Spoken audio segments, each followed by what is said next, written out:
So, good afternoon, Dr. Ace. Good afternoon. Good afternoon. How are you doing? Well, I am flourishingly well today and every day. You know, that's the state I like to cultivate. Yourself? I love that word. I love the word cultivation because we're always cultivating our energies and growing. It's That's quite, right. yeah, it's quite interesting about that word because they used to use it quite a lot in the ancient times and especially in the Far East. Yeah, their path of learning in any field is cultivation. Yeah, yeah. So, Dr. Ace Choksy of Ace Integrative Health is the guest today, and what we're discussing is his really pioneering, unique approach to health and healing and anti-aging, utilizing what he calls redox signaling medicine, I believe is the term you coined. But would you mind giving us a little bit about your background and how you have worked into the method of becoming a more than simple pharmaceutical provider and try to turn yourself into a true healer and making a difference in people's lives? Yeah, so I started out as a family practice doc.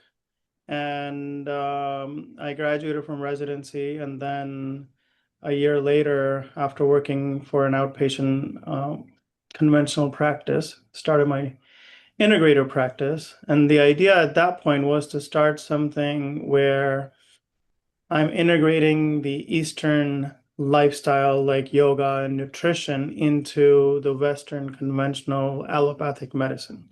So I had this belief, and I still do, that everything has to be based on conviction.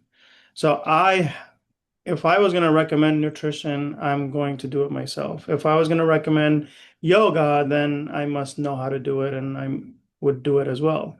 So before I started this practice, I went to India. Well, I met the Congress. I went to the Capitol Hill.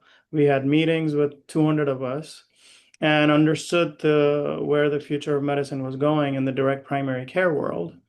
And then because this was direct primary integrative care, that's how I started as a membership model and we're still a membership model clinic, but it's evolved into the integrated world. So I went to India before starting the practice and spent 4 months in the Yoga Institute over there, did 14 hours a day yoga, spent times in the temples and the pyramids and with monks and other yogis and gurus, and learned a whole different approach to yoga, which is disease specific, personality specific, body type specific, and goal specific.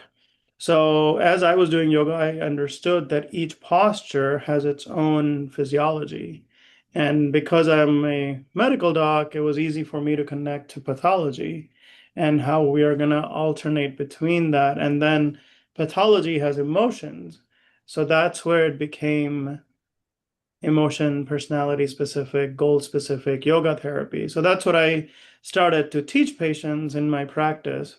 And then during the first few years, I went to a different conference almost every 2 to 3 weeks and at least every month. Non-stop, I was at a different conference learning different understanding of medicine from integrative to biohacking to German medicine to you name it, right? Stem cells to peptides and A4M. And I constantly went to a different medical understanding of how other people were seeing how to practice medicine. So then I didn't have any boss. So for me, it was quite easy that every 2 or 3 months, I was able to incorporate one thing into my personal life, in my family's life, get an understanding of what it feels like. What is this new thing feels like? What kind of results are we getting in my own self and my patients? Well, in my family first, and then I was able to easily, seamlessly just bring it into the practice. And that So process, not only East meets West, but also, blowing away the amount of continuing education credits that the average physician gets, their minimum. You are exceeding that on a weekly basis. Oh yeah, I mean, I still try to get to at least one or two conferences every month or every other month. And now I'm at conferences giving different speeches and learning different concepts. And the speed of learning just doesn't slow down because it has become so efficient and easy to incorporate something new, trial it on yourself, test it with our families, and then see if the patients are willing to do it in the most conservative way, because I'm a conservative doc, extremely evidence-based. I like data-backed science. Everything I do has to be, even yoga. Like I used to do inflammatory testing before and after a month of doing yoga and wanted to know what would change in somebody if they did just this practice or just this breath work, or if they changed just this diet. Like, what would that change in somebody? So, with each one of those technologies that we've brought in, it has led me to go down deeper and deeper and deeper into the science. Now, where I'm looking at genetics and I'm looking at all the metabolomes and proteomes and transcriptome markers. And then over the last few years, the entire understanding of medicine completely changed, because now we're talking about the environment in itself. Forget about mitochondria, forget about complex one, electron transport chain, forget about all the enzymes, forget about all the nitric oxide and glutathiones and all these big molecules that we have, which are all great because they all have some sort of a positive negative charge. But understanding the entire 70% of what we're made up of, which is the environment in which we exist in. It's like understanding the air, understanding the water and the ocean determines the livelihood of those beings, and whether it's fish or humans exist in this environment. Same way, the livelihood of our proteins and DNA and macrophages and the immune systems and the normal civilian cells, like that, that is dependent on the environment in itself.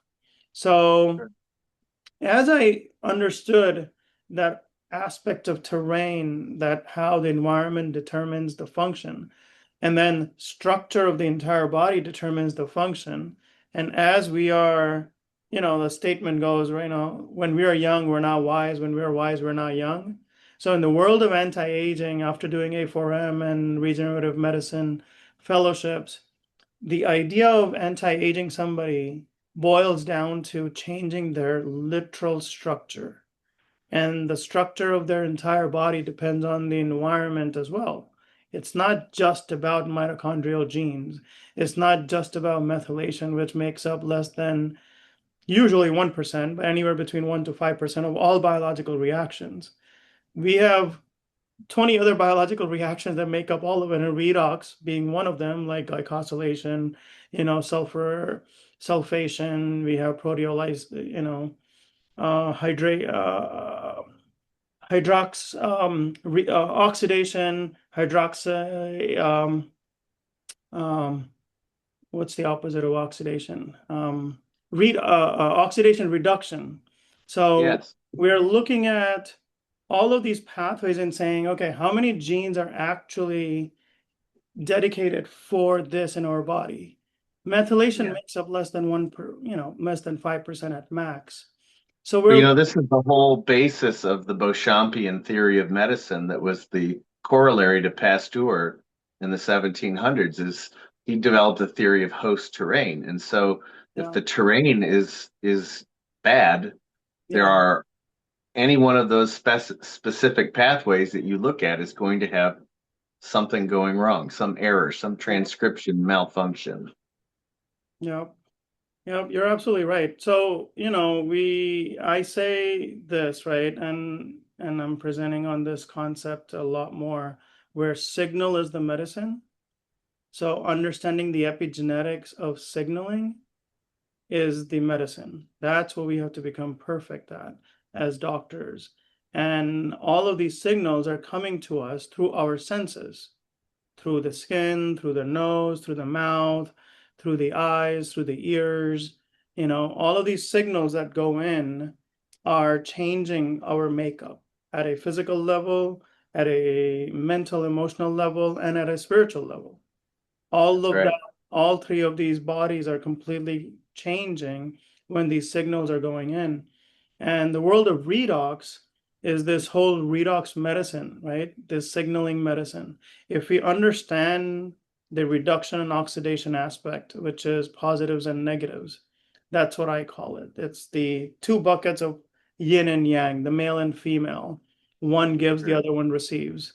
And if we understand that, and then we apply it to our body, where the 70% of what we're made up of is all these redox molecules.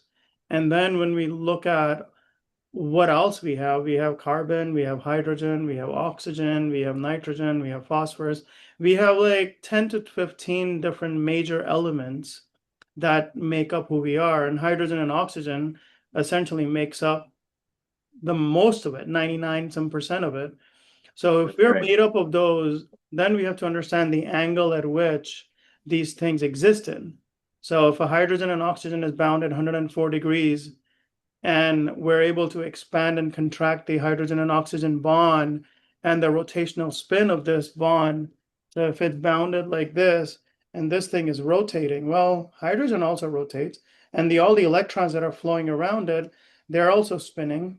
And as the hydrogen rotates, it is also going up and down and changing the angles, and it's wiggling back and forth, right? So Sure. all of these things can be understood, and the technologies that we have now, and obviously you came up with one of them, and how we're using that along with others, allow us to change not only the entire terrain initially, but allows us to get the right element in the body in the right usage form. Because once things get malformed, deformed, they're denatured, and the conformation changes happen in the protein, they're not working well. Well, So and Dr. Choksy, that's one of the things you've really done in your pioneering work is you've developed some core process and principles that you apply across a wide variety of manifestations. yeah. From your genetic testing to the redox signaling increases. Would you mind sharing some of the insights that you've had in some of these developments that have allowed you to become a giant standing on the shoulders of giants? That's a great way to put it. Like these manifestations that we have, with the genetics and understanding, we have 26,000 genes that are active, and that makes up maybe 3% of our body, our total genes that we have. 97% or so of the genes are supposedly junk, but they're only junk because we don't know what signal can turn them on. So they kind of just stay junk because we don't know what to use them. So if you don't know what, you could have $1 million computer in your closet, but if you don't know how to use it, it's junk to you. Right. So it's essentially that's what we have. So understanding the genes became paramount, and understanding what the genes are producing became paramount. So then in the world of genetics, I developed peptide genomics, and we started testing all these 26,000 genes, 50 million variants. And now we're looking at all the metabolomes that these genes are producing in the blood. And essentially, a protocol gets created that matches your biology. So, how many of us know that our supplements, like, for example, this chlorella that we have here, right? How many of us know that this supplement or this ASEA, whether it matches our biology? We don't know. Are you taking vitamin C or vitamin D or vitamin A because it matches the biological need, or you're just doing it because somebody told you to? So that became a biggest question to me. So we solved that issue.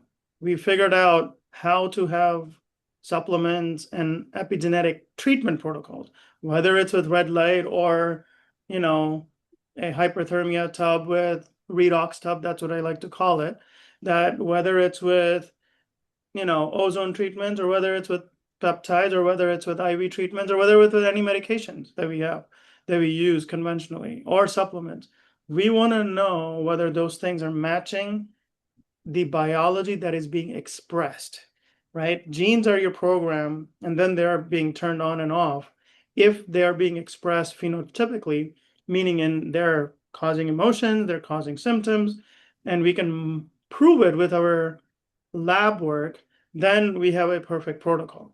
So now that's what I'm doing. So Well, that's what I really love about you, Dr. Choksy, because often the only people we see working towards anything like that are in the realm of what some people would call woo-woo medicine or naturopaths, and they're using applied kinesiology to try and introduce things into the biofield to find out if it's going to have a beneficial or negative effect. But it's so subjective that hard Western trained medical doctors can't wrap their mind around it and don't believe that it's real. So you've crossed that bridge, making a bridge between the subjective and turning it into a hard science-based approach with genomics. And I think that's just fascinating. yeah, because any signal that goes into our body must have an effect on the body, correct? Yeah. So if it's causing some symptoms, even if it's meditation and prayers, if you're putting that and giving it to somebody and you're putting it on somebody or doing Reiki on somebody, and if that energy is changing the person itself, then there's going to be a physiological change because the genes were turned on and the metabolites were changed. So if you test it, then we would be able to prove that there is an improvement at that level. Now, when person may feel the improvements maybe 3 months later, it doesn't Yeah. have to be right away, but now we know that things are changing. So when I started to put all of these things together and when we started practicing it, we're seeing in real labs, for example, when we add, redox technologies, redox tub, redox water, redox gels, like these technologies, when we add patients, when the patients are trying these things, and I'm looking at their oxidative stress markers before and after. So I'll give you one example, or multiple, I have so many. So one person, 72-year-old male, ex-military, exposed to a lot of different chemicals in his service. Sure. So he came in at 72, smoker, had his oxidative stress age at 97, with Wow. DNA being oxidized, RNA being oxidized, because we measured all of those markers, lipids being oxidized, proteins being oxidized, and glucose being oxidized. 12 Wow. markers over 5 different domains. We measured all of them. All of them were extremely high. He was 97 years old. 8 months later, exactly 8 months later, on the dot, from July 24th to March 24th, this guy is now 82. Still high because he's still only 72 chronologically, but he Right. anti-aged by 15 years, and all of these 12 markers, only 4 are now positive. And we're seeing interleukin 1 come down by 89% in 4 months by Amazing. incorporating the science of changing the terrain. So the way I explain the terrain is think about your basketball, right? We have this football or basketball. Think about that, right? Think about a cell. Where is the mitochondria and DNA and organelles are floating in? What is that goo? That goo becomes murky like a pond water over our lifespan. And our job is to change that goo to become like a Hawaiian blue water. So if we That's right. change that water, then we're changing the terrain, thus the proteins inside it, all the biological processes, the cellular communication improves because you and I both know you're not going to fish well inside a pond. You're going to get really nice fishes if you go out to a nice lagoon that is completely clear water.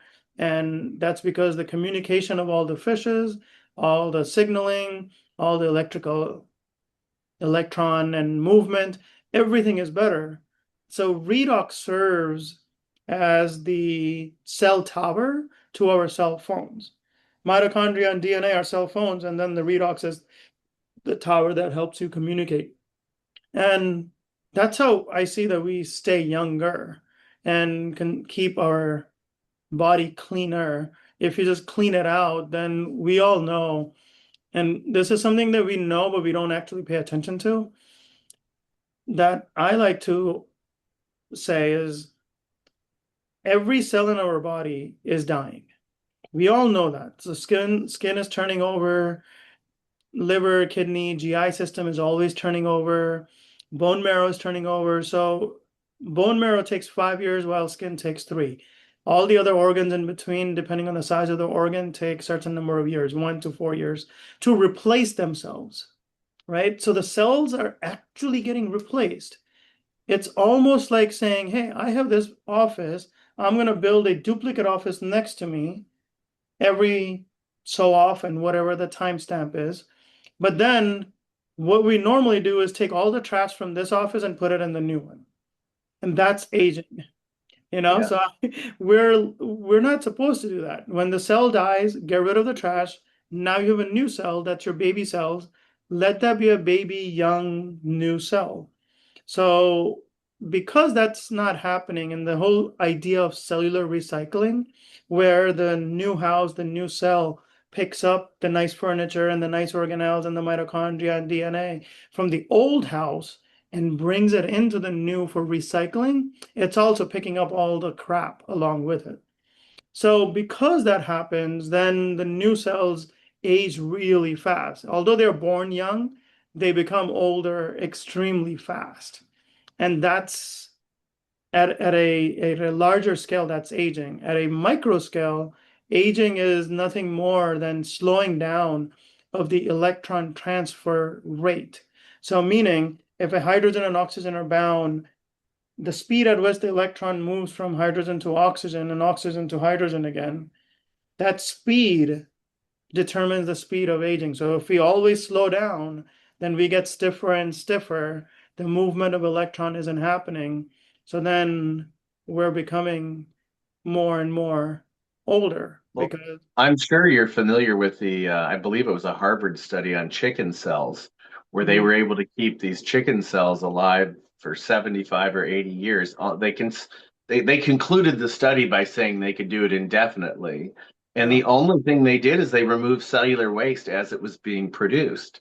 yeah, And by improving the redox signaling and utilizing the nanotub and yeah, utilizing the ASEA and the other things that you've developed, you're constantly refreshing that environment. You're changing the water inside the cells. You're getting rid of the toxins and you're helping everything to, communicate and eliminate waste. yeah, yeah, you're absolutely right. And this guy that I mentioned, the 72-year-old, we measured all his heavy metals. He had 12 of them in high. After 8 months, all of them were down to zero. Maybe one Amazing. or two were like 0.01 or 0.02. Almost every single one of them was almost down to zero or were zero. So to, solidify your point that we are just accumulating all these toxins, and with technologies like ASEA, technologies that you have brought, the nanotub, or I like to call it the redox tub. Yeah, But sure. it's a tub with positive and negative charges of liquid hydrogen, liquid oxygen, liquid ozone, hyperthermia to some degree. And that is massive. And you know, you are developing, and to partly we're developing the future, generation of this tub, where we're adding a lot more technologies in it, whether it's sound and light and electricity, where those are all signals. At the end of the day, all of those become signals to the body to help it get over the hump faster. You know, Sure. at Cleveland Clinic, they did this study, Dr. Caldwell Esselstyn. He did this Hmm. study where he gave people some diet, which was plant-based, without oils, without nuts. And then Yeah. he kept them on it for 3.1 years, essentially, the study said. After 3.1 years, almost 100% of those patients had completely brand new heart. Hmm. In his own words, Dr. Esselstyn says, well, it takes 3.1 years to get a heart that's as young as the day you were born. All heart diseases were completely reversed, at least the blockages and then the secondary effects on other diseases was huge. So when my patients show up, I tell them that exact same thing. I say, look, if it takes you 3.1 years to replace your heart and get your heart back to being young again, then you have another 40 to 50 years to screw it up.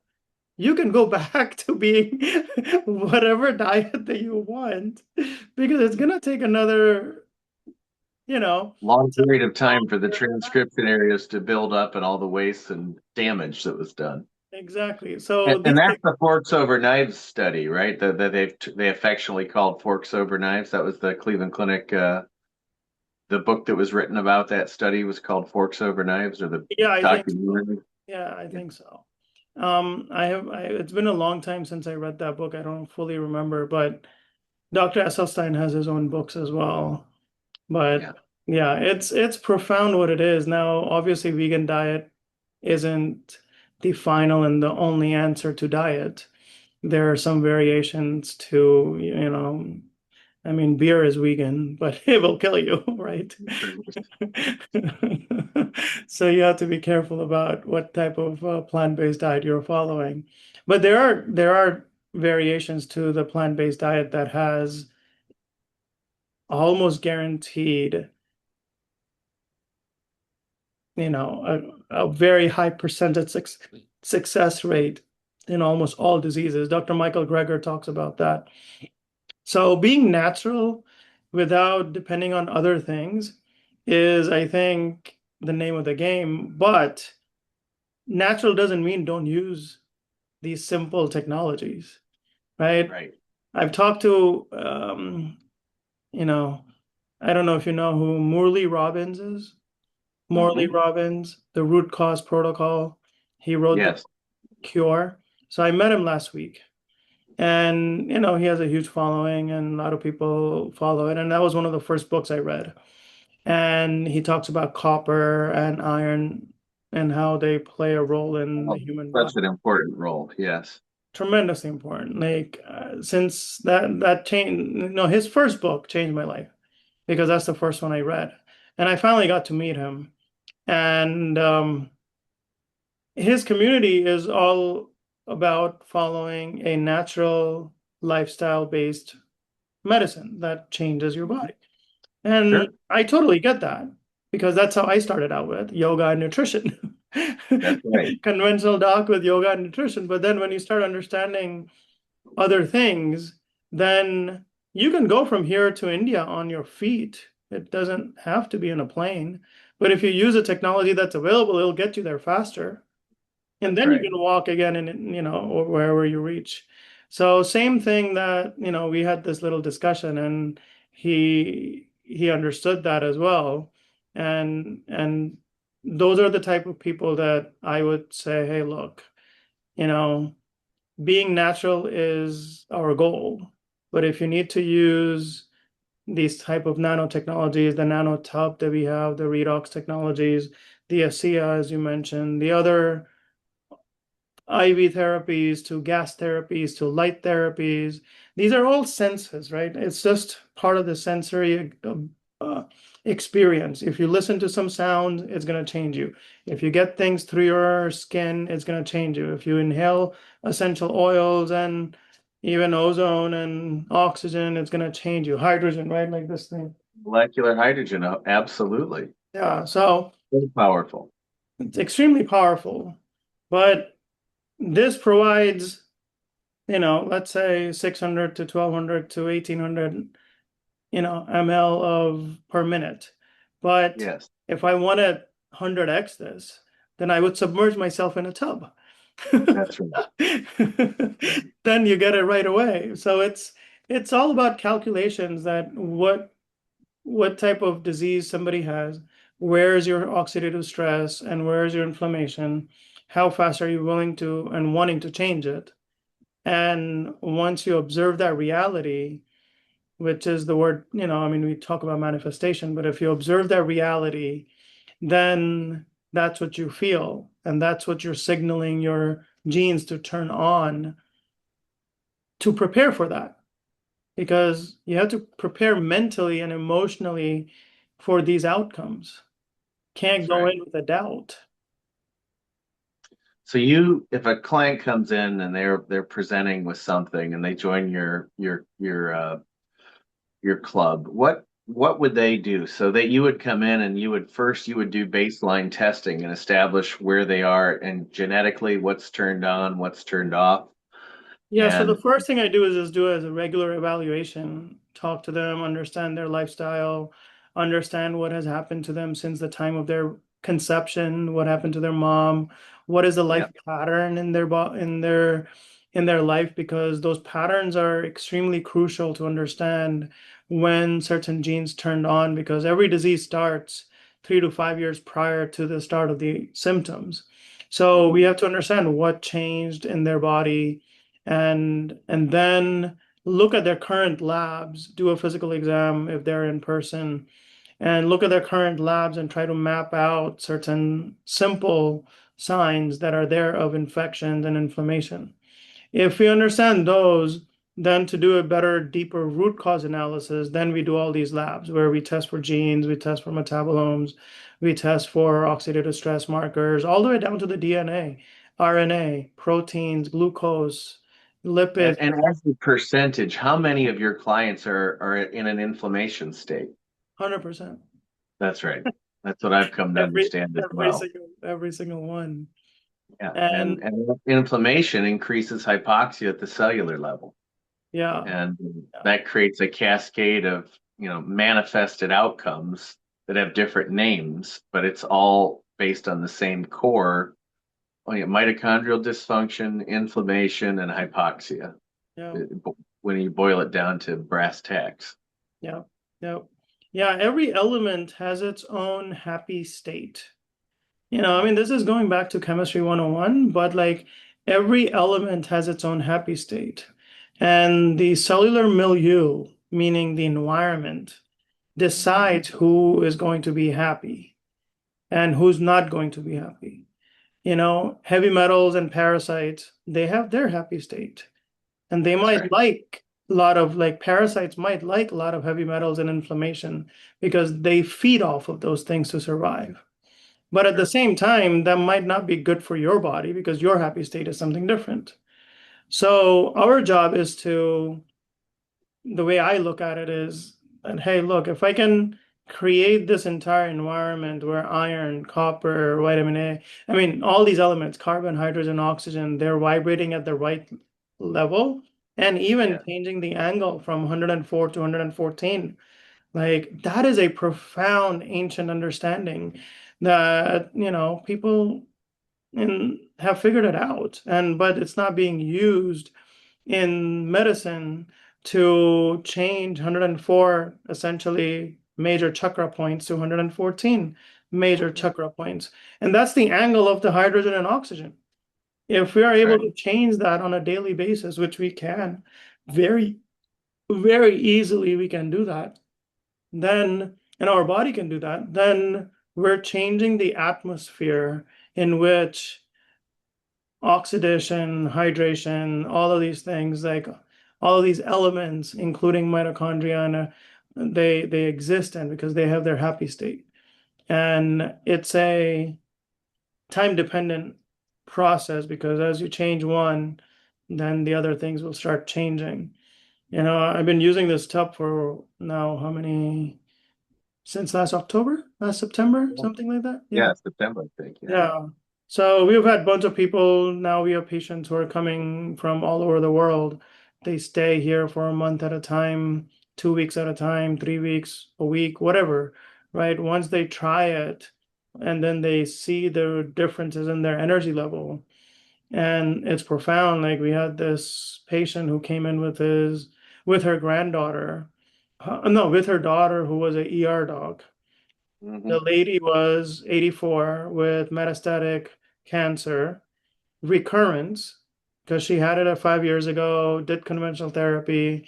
She's still on conventional therapy as well, but the energy levels were going down. Yeah, So she flew in, she stayed here for a week initially, did all the treatments, including the tub, and her energy changed like 180 degrees because we're feeding the body with all the hydrogen, all the oxygen, all the electrons that it needs, the ozone through transdermally. Like it's sucking everything in and creating this resource pool that she couldn't have had just by breathing in oxygen and hydrogen. that's So right. we created that resource pool. She felt better, went home, came back again a couple weeks later, stayed here for a month, and all her numbers have improved, every single one of them. And that's a Yeah. profound, and she goes to Mayo Clinic, right? Yeah, She is under the care of Mayo Clinic oncologist. And what we're doing is adjunctive treatment to the conventional world because conventional world doesn't have a CPT code for this kind of a treatment. The that's right. conventional world doesn't have, you know, every hospital in the US doesn't have hyperthermia or ozone treatment centers, which they could, but they don't because That's right. the implementation is a little bit difficult And to, I don't even call the tub a treatment modality or mechanism. What you're really doing is you're creating an environment that yeah, allows the body to flourish and to yeah, correct that host terrain. yeah, And so it's like the old adage that Ben Franklin's been credited for, the body heals itself, the physician collects the fee. And yeah, in this case, you're helping the body create the environment with all of the different things that you do to change that excellent word you use, the milieu of the organism. You're changing everything about the body in its in a holistic approach, yeah. and then that allows the body to selectively prioritize where it needs the healing the most. Yeah. Yeah, I sometimes even think about that tub being the womb. Hmm. So we turn on different music, we do sacred geometry, so the patient can focus on things. They meditate in there, they meditate on the water. So like in South America, there are a lot of cenotes, right? Hmm. Cenotes are those body of water that are in the middle of the mountains Yeah, and the waterfalls.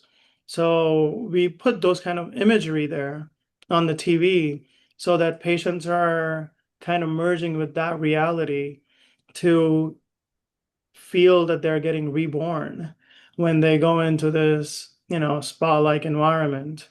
And it's something that changes their genes because you create this signaling around them. And I always tell all of my patients that, hey, when you go in there, tell your skin to absorb all of the gases. Like you have to tell it so that you absorb it. And then I have them force breathe out. 100% of the time, if they did it like a short breath like this, huh? Just a small inhale, but then when hmm. they exhale, they will exhale way more It's because, funny you talk about the South American waterfalls, right? They've been studied. Lord Kelvin did the falling waters experiment where he proved that the higher the water falls from, the more negative electrical charge is generated in the form of ionization. And the tub creates trillions of negative ions leaping off the surface of the water. At eye level, you can see this yeah, looks like effervescence coming off. That's a perfect visualization trigger, yeah. because they are getting, some of that electrical charging that you would get out of standing under a fall. Yeah, yeah. I think that electrical charge is being absorbed because these nanobubbles, and you can correct me, but I think the way I understand it is each nanobubble has a either positive charge or a negative charge. Either it has hydrogen or oxygen or ozone. And when they get absorbed in the body, the electrical charge gets created inside the body at a mitochondrial and at a cellular level in every cell because now that hydrogen and that oxygen, that ozone is going in and that's when the electrical positive and negative charges create this gradient. And the ozone can obviously bind to other things that are more positively charged, that could be more heavy metal reactive things, Absolutely. Yeah. and it can help it be identified. Sometimes aluminum could be bound to something that's hidden, but when ozone goes in it, it makes it more visible so that the neutrophils and Absolutely. the macrophages can suck it up and get it out of the system. Sure. So that's how I understand this, that it's a really unique way of vasodilating the blood vessels because you're in the water, you're hot. We have a far infrared sauna that Hmm. starts at 7,000 nanometer wavelength and goes up to 15,000, where Yes. most of the saunas are maybe about 1,000, 1,100 nanometer wavelength. Yes. So this far infrared sauna, we put people in it for 10, 15 minutes, heat them up. Some people stay in it for 30 minutes and they get really warm. This is at almost getting up to like 170 to 200 degrees. Yeah. Then they go into the tub. Some people have done it without going into the sauna. They go into the tub.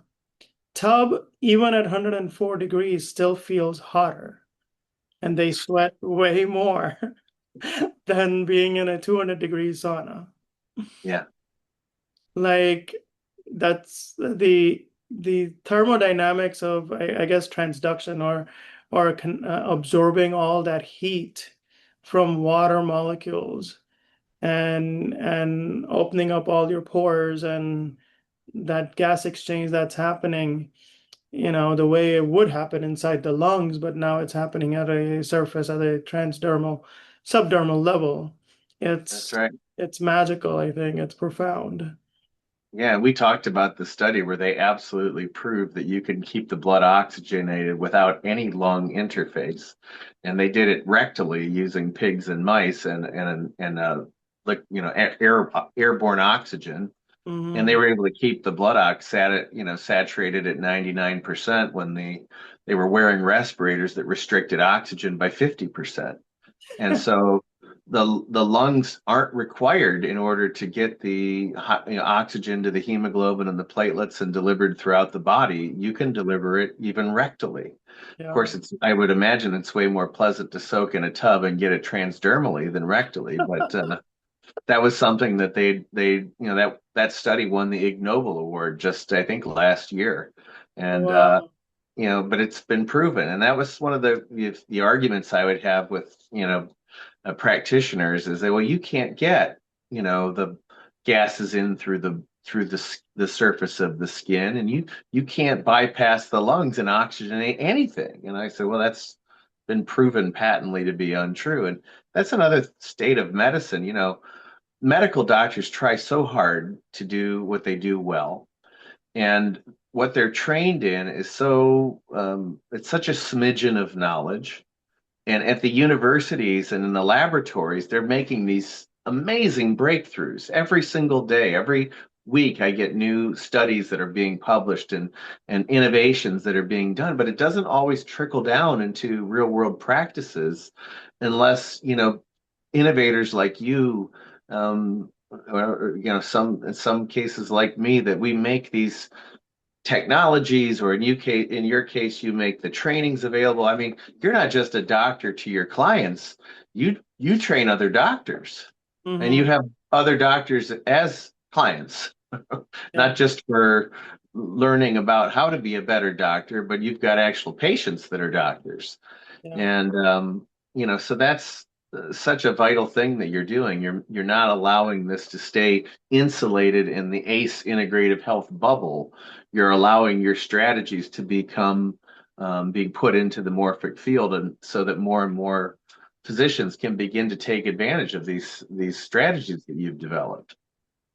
Yeah, it's been a blessing because I grew up as, I was 7 years, I was in my seventh grade when I moved to America from India. But growing up, having this background of ancient yogic just exposure, just hear, say, never taking a deep dive into it. But yeah, there's Ayurveda. Yes, there's something else, homeopathy, just understanding those things. And then becoming a conventional doc, so which gave me a perspective of evidence-based medicine. You Yeah, want to be conservative. You can't do voodoo magic on people. You can't take advantage of people's emotion because you're giving them some hope because you know some herb from South America or South India that works. Like, that's not how medicine works. Like, because this is a very sacred opportunity, it's a sacred privilege to take care of somebody. We as doctors, like I started realizing that conventional medicine gave me that foundation of mechanism of action understanding, that everything has a mechanism of action. Yoga has a that's right. mechanism of action.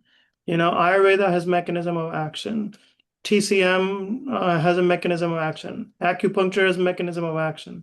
If you're willing to look at the mechanism of action and help yourself understand it, then sometimes you can understand it through research, through other people's research, or you can understand the mechanism of action through your own experience, through your own validative studies, through your own convictions of your own patients. So I am a medical doc who follows guidelines because I want to understand and make sure the patients are safe and what we're doing is effective. But in order to make that happen, if I'm incorporating anything else, I want my labs. I want to make sure that we're doing in the most conservative way so that we're taking bite-sized pieces. And, when I first started using turmeric, research was on like 2000 milligrams of turmeric dosage per day. But I started at like 200 milligrams of turmeric dosage. I'm like, Right. I'm not going to give you 2000. I just don't know. Like, take some things for a week or two, then you can go up, then go up, then go up, and see where you get any That's right. effects. So that kind of approach, which is a taper up and taper down approach for not only for experimentation, but validation and testing, and for further teaching now to all the doctors. Like, we have doctors from Harvard and Mayo and a lot of prestigious institutions who I'm connected to, who I'm teaching all these redox science to. We have more than 600 doctors.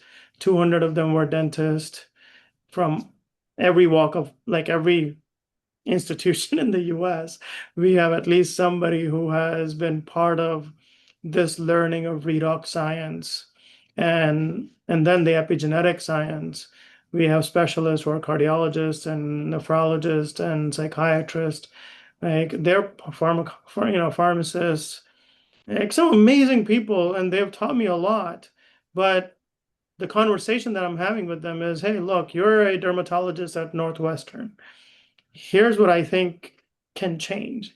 If we do this on this patient from this perspective, which is safe, which is within your realms of practice, right? Within your borders in which you can practice in, and you're not breaking any legal laws and you're not hurting any patient. And it's a way to, use them. And we do that all the time, off-label use of medications. Yeah, Viagra was an off-label use for ED, right? that's Like, right. initially. So we do that all the time. But I just wanted to know how everything works, right? As a medical doc, I didn't think there was only one way of changing the human body. And that was because of understanding of cultural understanding of yoga and Ayurveda and homeopathy. But then over time, I heard about Andrew Weil and then Deepak Chopra's and, Dean Ornish and all of these, like, 5 decades ago, all of these guys did all of these things. And yet, Well, what you've discovered with the redox signaling foundation that you lay with the ASEA in your clients is that you mentioned a conservative approach. It allows you to use far less of the substance and Mhm. still get the effects in the body. because the signaling communication pathways are improved and the Yeah. enzymatic function increases. Is that an accurate statement? Yeah, so there were two studies that I like to say. So one, it was in Nature magazine. They published a study where they took proteolase enzyme and they denatured it. And then Hmm. they added all the electron exchangers, redox Hmm. molecules on a denatured protein in vitro on a Okay, petri dish, essentially. The denatured protein reassembled like an auto robot into its natural state. amazing. So how many proteins do we have in our body that gets denatured because of toxins and chemicals? So Of just course. by changing the environment in which they are, they will go and reassemble themselves because there is a harmonic and resonance memory of hydrogen and oxygen and all these molecules. They love to be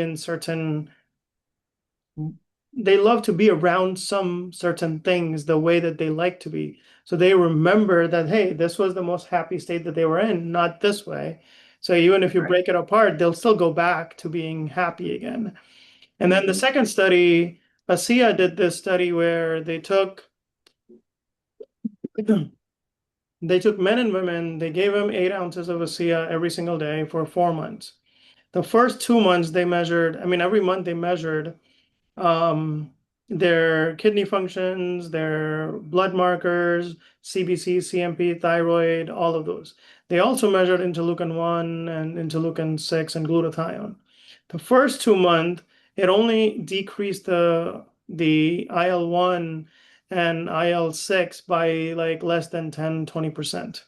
But the second 2 months, the month 3 and month 4, interleukin 1 went down by 89%.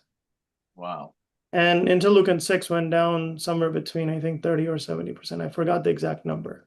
And then So the first two glutathione went months it up. was cleaning house. It was helping to restore that environment. Exactly. So it's a compounding effect. The more somebody does it, the better and the faster compounding effect the results will happen, even though they're staying on the same dosage. And that's not a Mhm. conventional understanding. Conventional Right. understanding is lisinopril works the same way at 5 milligram or 30 milligram, whatever that dose is, that's the dose you take every single day. And there's no compounding effect of blood pressure improvement. Your blood Yes. pressure not only isn't going to get better because you took 30 or 4 months of lisinopril or amlodipine or whatever. So this is Hmm. a different way of understanding the cells, how we are all naturally, right? Like if you play basketball and you practice every single day, the 1 hour, you're going to have compounding effect of playing basketball. You're not going to be the same way the way when you started. So we don't work like our body only works on a compounding effect because the effect is the habit. The more Hmm. habitual you are, the better and more efficient you become. But that's not how the conventional medicines are. And that's where these kind of other epigenetic modification, that's what we are doing. The epigenetic is everything that's dealing with all the senses. If you do them, then they will have compounding effect. As simple as looking at the sun first thing in the morning. If you Sure. do it every day, you're gonna have better effect 3 months down the road than 2 months down the road. That's right. So, and I think what you did is genius. I think what you're able to come up with this technology and also have this understanding of the metaphysics and the metaphysical and the astral aspect of structuring water and the electrons and be able to put it in a tub is nothing short of a miracle. So, and I do what I do because I have people like you who are able to come up with these things. And then I'm able to simplify it, right? I'm able to concoct a method in which how we use this. And that's how the genetics came about, right? Somebody else took me as a CMO of their company, and then I was able to develop something else after that. And now we have a whole different lab that I get to develop whatever I want in it. And essentially, we're verifying the genes to see if we can have a gene specific phenotype-specific supplementation. And not just supplementation, yoga, breathwork, everything. Can we Sure. do that based on, can I give you a essential oil protocol or a yoga protocol based on your genetic expressions? That's profound. Of Instead of course. going, yeah, And so, from a practitioner perspective, you've looked at the hyperbaric chambers, and getting those permitted in a practice is really, really difficult. I mean, yeah, the good studies are all done on the hard-sided 2 atmosphere models, and they're very costly, well over $100,000. But 20% of your clients can't use them just because of claustrophobia. You've got another 5 to 10% of contraindicated clients that can't use them for various health reasons. But I'm a huge fan of hyperbarics. I believe you are too. yeah, But can you talk to them about how, not painful it was to set up the treatment room to take the tub, and it's become one of your, more utilized modalities in the practice. And yeah, it doesn't require a lot of your practitioner time to deploy. You can have regular office people put the clients through the process after you've done the complex, background history and study of all of the markers and the testing to help design the protocol. It doesn't require your personal time to deploy the technology. yep, yep. You're absolutely right. So with a hyperbarics to practical use of it, I think people have easier adoption to this kind of a technology where it's a open tub, it's a spa, they can get into their bathing suit and just get in it and relax. And if they have a waterproof headphones, they can put that on. We try to create a nice environment where there's a TV, some nice geometry, shut the lights off, so they can just relax. And it's setting up the tub was a little bit difficult, but not as difficult as anything else, right? It's a tub. You need a water line, you need a plumber to make sure that it works. You need a drain. So those are just like a simple thing that goes with any tub installation. So, and So you then, didn't have to jackhammer open the floor, to bury lines like you would with a traditional bathtub or anything like that. yeah, yeah, yeah, because it has a pump of its own. If it didn't have a pump on its own, then we had to elevate it and then drain it. But Absolutely. because the tub has a pump, it made it a little bit easier to change it. The newer tub designs that we're developing is, I think, even easier than the one that I have. Oh, But, absolutely. in this tub, I still looks, it looks elegant. It has I think ceramic, or what's the It's white acrylic. acrylic. Acrylic shell. Yeah. Yeah, it's an acrylic tub with a nice wooden or panel finish that's on the outside.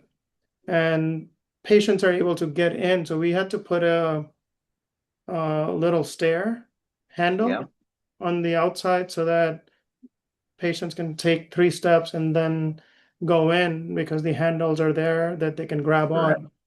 So that made it a little bit easier because the tub is about 3 feet high. So for a 5 foot woman who is 70 Oh, years old, it's going to be hard for her to get in. But it's extremely easy. Like once people do half an hour of it and they start noticing the differences, then we kind of slowly get them to an hour because it's hard to do an hour sometimes with all that ozone and the heat if you're not used to it.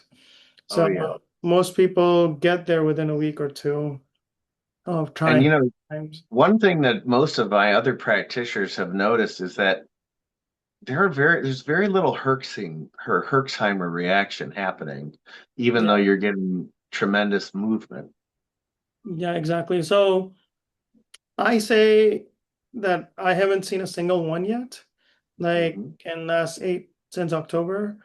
Um, I use the tub as a way of administering four different treatments into one. Hydrogen, oxygen, so hydrogen treatment, hyperbaric or more than hyperbaric because you're getting way more oxygen absorption, ozone treatment, which is transdermal.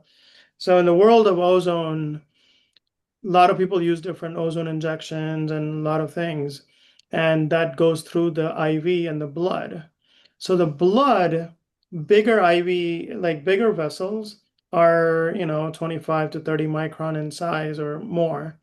These big vessels, when we inject ozone, we're causing certain amount of oxidative stress to kill the bugs or whatever, to stimulate the stem cells and to help with the cancer treatment.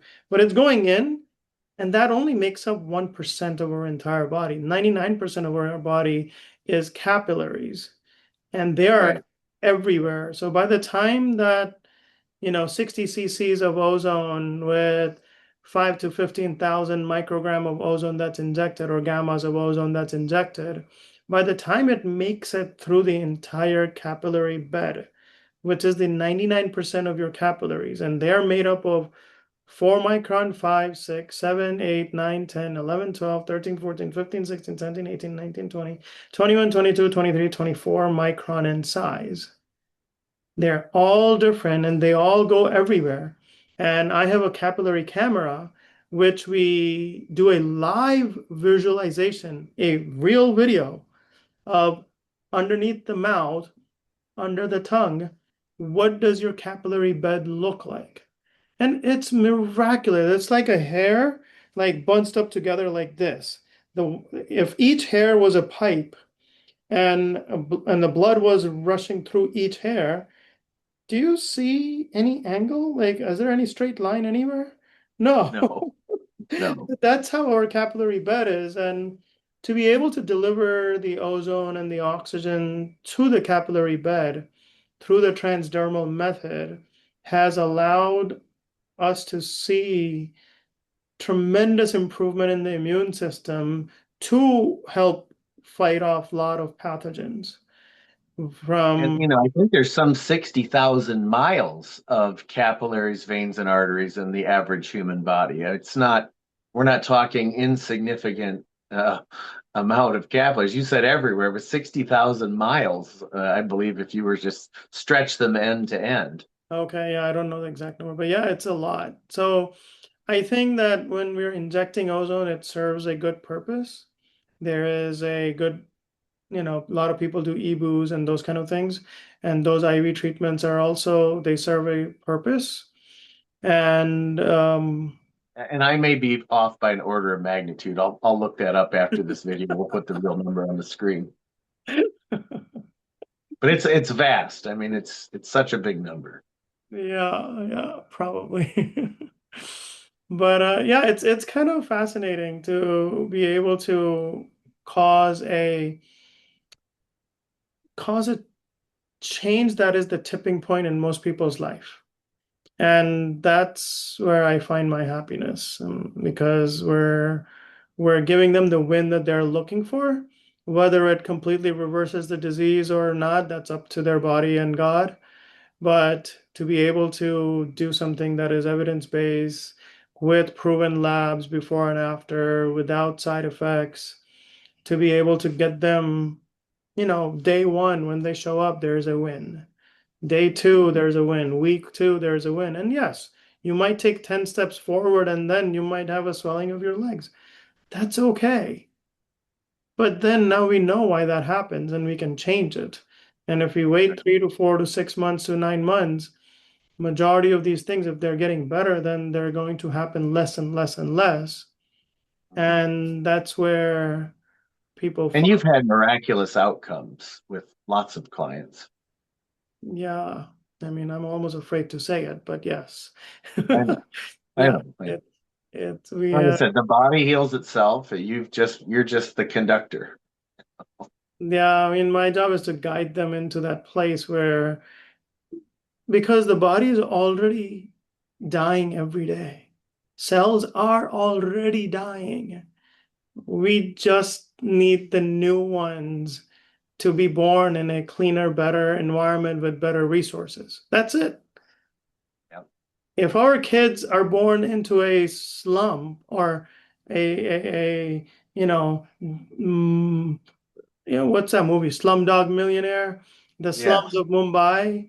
If our kids are born into that, they're not gonna have the opportunities to that's be right. to get there. And same thing in US, right? There are areas in the US where kids don't get those opportunities the way that nicer areas do. Well, we can decide that for our little cells that we're generating every day. Those That's are right. our little bodies, and those are choices that people have to make. And I think that's the only way that they can get rid of the emotional attachment to those things, because a lot of times the ancestral, so there's something called psychological decoding or genetic decoding.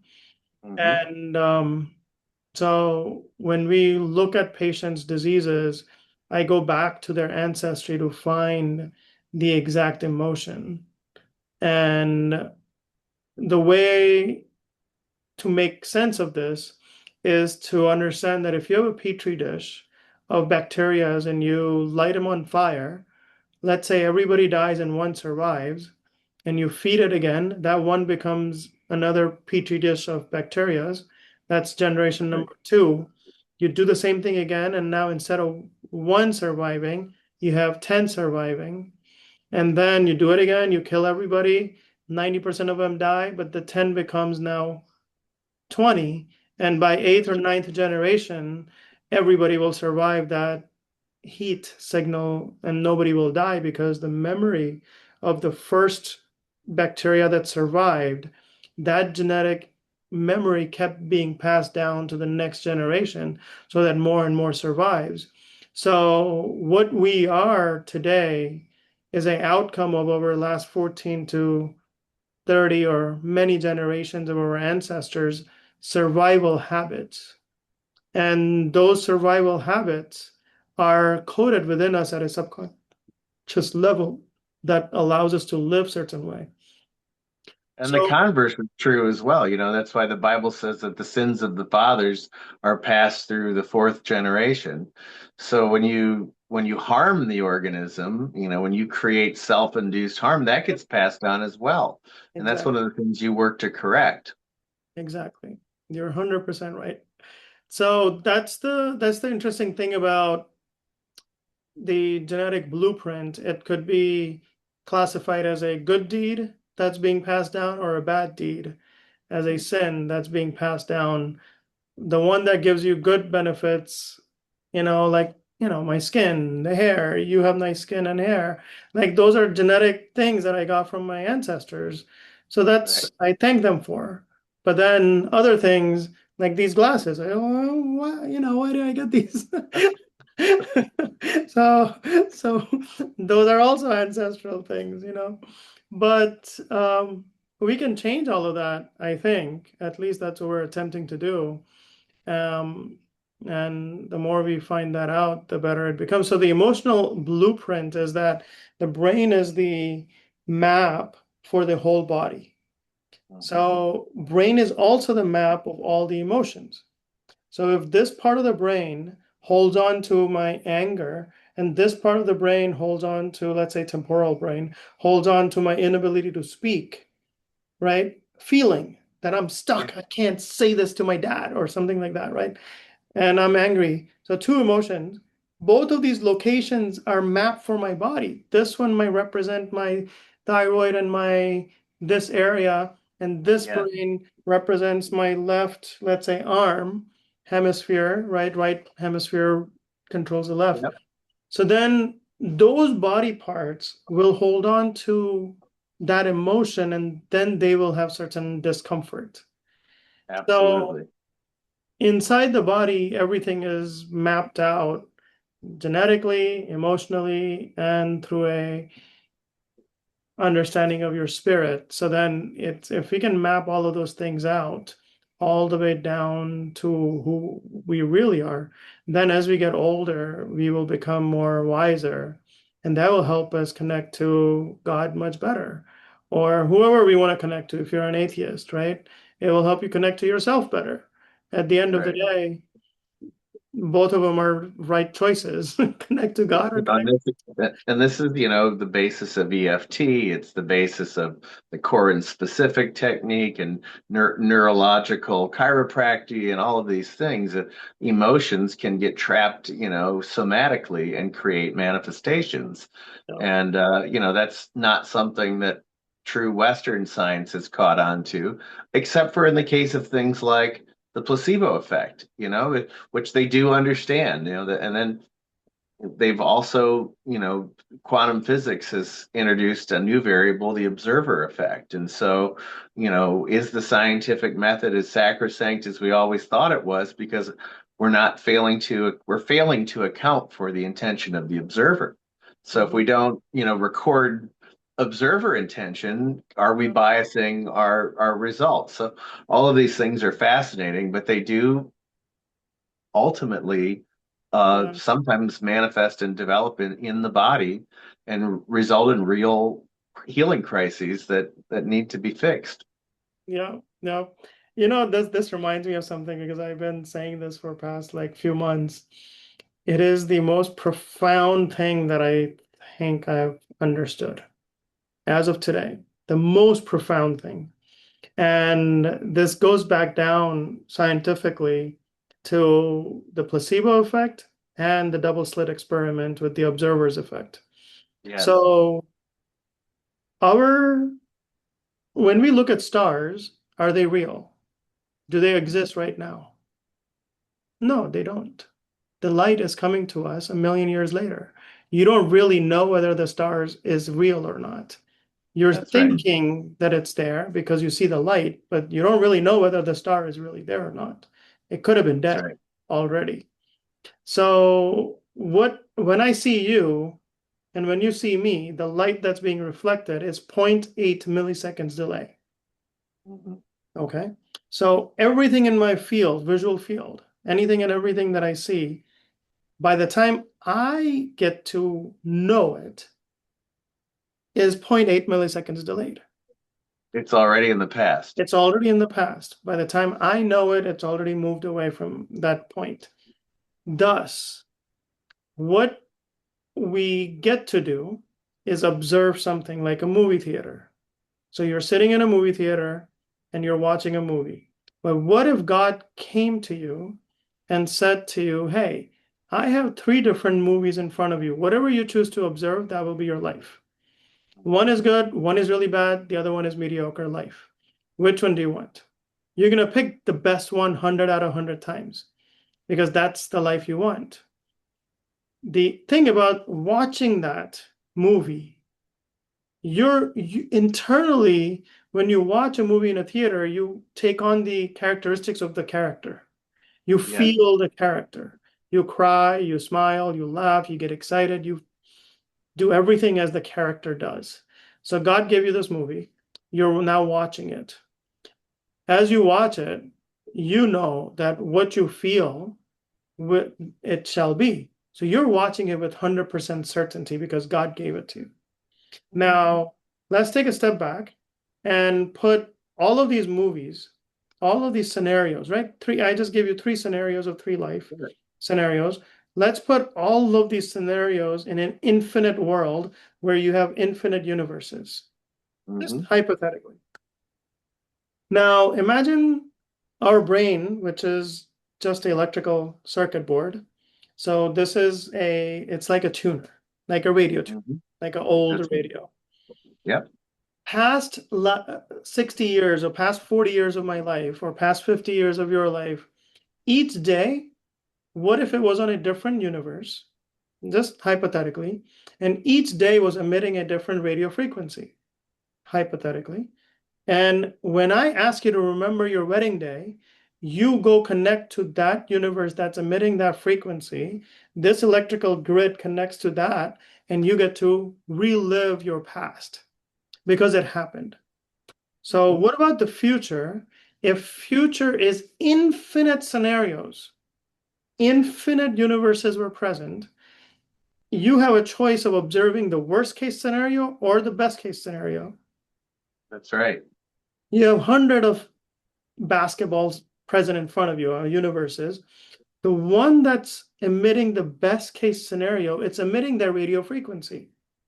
But our brain cannot fathom the calculation of how we're going to get there. So we have this question mark of doubt and we think about everything. So what we're doing is we're taking our tuner, the brain, and zig going left to right from 92.5 to 107.5. We're going Yeah, back and forth trying to find the right one, and we never feel. So that becomes anxiety because you can't get to a proper conclusion of where you're going to be. But our job internally is to feel at a heart level, not at a mind level, because mind is a calculator. yep, Tell the mind to focus on this one universe where the outcome is the best, and that is what you observe. And as soon as you observe, and this is what happened in double slit experiment, as soon as you observe that universe becomes real and you feel it. So you have to feel it. Whatever you observe, you feel it. If you feel it, you have to feel it as if you felt the past, that's because right. past, present, and future are the same. So if you feel it as if you felt the past, then that becomes real. Just like my white coat ceremony, a medical MD degree. Until I got it, it didn't feel real. As soon as I got it, it felt real. But in Yeah, future, because future is just like the past, and Albert Einstein said this once before that, we live in a time machine. Everything past, present, and future are all under your control, and you control the time machine.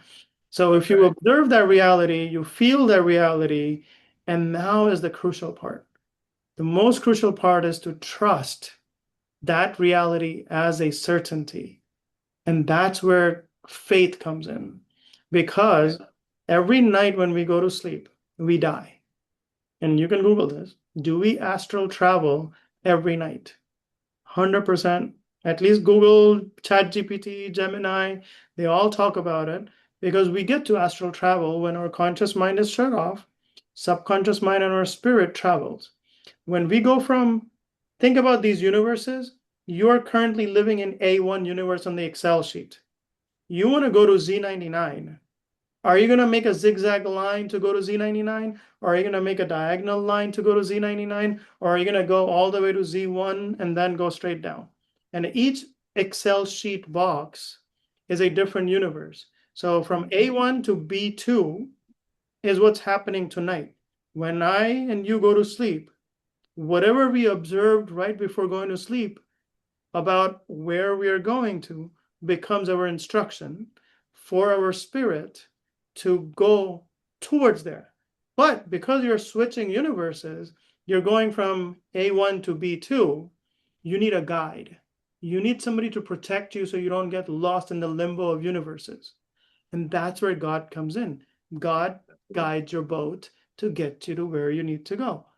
God is the driver, right? So God protects you in a way, right, to get you from today to tomorrow. And when you wake up, you're going to be one step closer to that universe.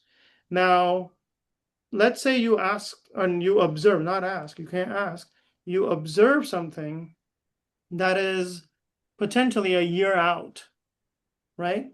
And you're on that path, but 3 months into it, you only made it to I-10 and set from hmm A1 to I-10. And you're like, how am I going to get to Z99?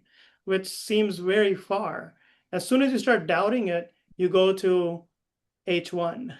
You start going down to B1. You start going back and forth instead of trusting that path. Well, That that's why, trust. Jesus said, look at the mountain and tell it to move, and believe it with no doubting, right? So Exactly. that's And it shall the move. key. It says a So, double-minded man is unstable in all their ways, and that's just the doubting. yeah. Death and life are in the power of the tongue, so speak life. These are all different ways of expressing the exact same thing you're articulating. Yeah. So when we were moving there, the faith and the trust that we have in our observation, that's the prayer and petition and thanksgiving. We Yeah, must be thankful. We must be sure of our prayer. And it's not a prayer, it's a knowing of that outcome. It's not a prayer. You're not killing anybody, right? Pray, the English language has double meaning to a lot of things. You're just observing and you're feeling, and you're so thankful for that observation. And you're every single day that you live becomes a day of validation. So, for example, today, what we're doing right now is a validation that we're moving in the right direction. If we weren't moving in the right direction, this wouldn't happen. So this is where the double slit experiment comes in. Double slit experiment, when there is no observer, the photonic particle goes through the double slit and you get interference pattern. What that tells you is all of these universes exist, but only when you observe one, the waveform collapses into matter and becomes reality. Yes. Only with our observation, the observed outcome becomes a reality as long as you continue to observe that. Otherwise, all of the universes, all of the waveforms exist. They're all waveforms. Doesn't mean that there's another universe that exists, but it is a waveform that does exist. And that's the double slit experiment, that we need to have the faith in our observation the way we have faith in Amazon order. When you put in an Amazon order, when you click submit order, for next 2 days, are you worrying about the warehouse and the driver and the lightning strike Yeah. and the tornadoes? No. No. You know that it's going to show up with a status update delivery on your doorsteps in next 2 to 5 days. Whatever the delivery said, it will show up. So you move on. That's the detachment. The whole concept of detachment is that look at what you want, search out on Amazon exactly what you're going to order, place the order, and then detach from it. Don't keep praying. Like we pray every single day. We make wishes and we pray, tell God, and we do all of these things over and over and over again for the same outcome. Do we not trust God that He will listen to us in one time? Why do we have It's to like keep putting in the Amazon order to God every single day for the same thing over and over again? it's like your 5-year-old who keeps saying, "Mommy, I want ice cream. I want an ice cream. Mommy, I want some ice cream. Mommy, you heard Johnny the first time." Exactly. And and So so that is a critical component. The yeah, detachment is the key. once you detach it, then you have faith that whatever you ordered is heard. God heard your order. You are going to be astral traveling into the universe. The waveform will collapse and become reality, and you will get to observe what you are already observing. Exactly. And that's the biggest crux, the key, I think, whether it's Hinduism, whether it's Buddhism, whether it's Christianity, whether it's Judaism, what we have been observing is out of fear and control and all these things that are going on. And our current environment, this is cellular environment, is the same thing as the world's environment. If we want to change the entire environment, we have to change what we observe first. We have to let go of somebody doing something bad or taking something away from us. All these feelings of lack thereof that everybody has, if we change that at a heart level, not at a mind level, let your heart feel it, let your heart observe it, because that's your spiritual eye in a way.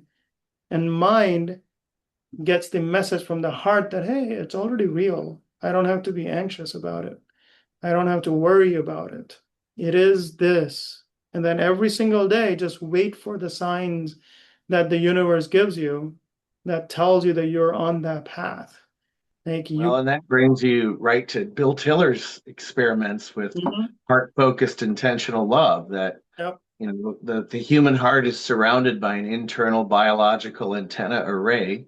capable of generating the frequency of love. And that when you begin sending that out, focusing on your heart and sending it out to fellow humans, even your enemies, for example, you know, They will that change. you become filled with God consciousness, your understanding of love deepens, and you build up this antenna array so that you're able to influence larger and larger swaths of reality, Yeah. bringing them out of from an incoherent state to a coherent state. And it's all based on that heart. So the first thing that you described is the mechanism of manifesting, and the second one is being taking it to the next level and becoming, more aligned with the true path that we should all share. Yeah. Yeah. I think it builds your trust and faith. And there's no doubt.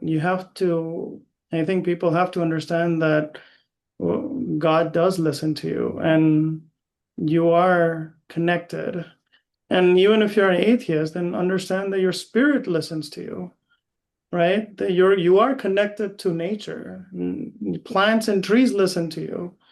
Everything is part of that one entity. And a cell is like, planet is 70% water. We're 70% water in a way, right? Yeah. Roughly.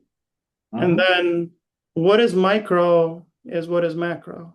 What is up is what is below, right? Hmm. We say, Absolutely. what is in is what is out. So it's the same. But I think my attempt to share the story was to share that I hope that people what they get out of this is to build their observation skills. Absolutely. Observeth the ferocity as if you believed it to be true. And there is Right. no other option. And that's the same concept as Kingfisher, right? That movie that came out. Or Hmm. King Richard, with the Serena Williams and Venus Williams story. And there are so many others. Like, just that's it. Don't talk about anything negative. You only talk about one thing. How is it gonna Believe, win? Right? believe with no doubting. Right. No, exactly. Well, Well, I would just want to thank you so much for taking time out of your busy practice. I know that you're back and forth between your Palo Alto office and your Cincinnati office or Mason office, and you're always a whirlwind of activity and healing. So I just want to, take time to send you my heart focused intentional love and thank you for sharing a bit of your story, your life, and your success using the NPBOT beyond hyperbaric tubs. yeah, yeah, yeah. No, I appreciate this opportunity. I thank you for creating an amazing technology and a experience for patients through this Redox nanotub that we have, and your continuous work to improve that delivery mechanism. And I think what patients, when they experience it, it's an experiential, uh, um, understanding of what it is. So it allows me to do what I do easier and better. So thank you for that. And yeah, I do appreciate you as a friend, and thank you for I love that connection. So it's amazing. But I hope if anybody wants to reach out, obviously they can text me at my clinic number, or look me up at aceintegrativehealth.com. Yeah, it's not just the tub that you teach a whole lot of other things to practitioners. Yeah, well, that website is acemyhealth.us. So, if you're interested in learning more about the education side of things, then you're welcome to check out acemyhealth.us. I And think that'd be awesome. the one other number, if you're wanting a cell direct number, is this number that's not on my website.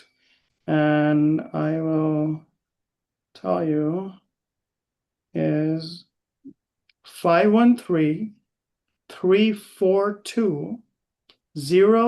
513-342-0369. It's a number that comes directly to my entire team. And if you're interested in learning more about Redox, just send us a text and let us know that you're interested in learning about Redox and learning about education, and somebody from our team will reach out to you. The last four digits are 0369, into Tesla. Awesome. That's great. It The took me a 3, the long 6, time. and the 9. It took me a long time to get that number, but I got it. I agree. 513-342-0369. Well, that's what Tesla did say. That's the secret, the 3, the 6, and the 9. Yep, that cell number is the secret to to your next adventure. Awesome. Well, thank you so much, Dr. Ace. You're Have a welcome. wonderful afternoon. And we have some very powerful and exciting improvements and enhancements to the technology. They're going to be coming out very shortly. Awesome. Yeah, I just got this other device as well, and I'm gonna be doing some tissue-based micronutrient testing before and Awesome. after the tub. So I just got it, so we'll see how that goes. Looking forward to hearing the results. Yep. Thank you. Have a great day. Take care. Bye-bye.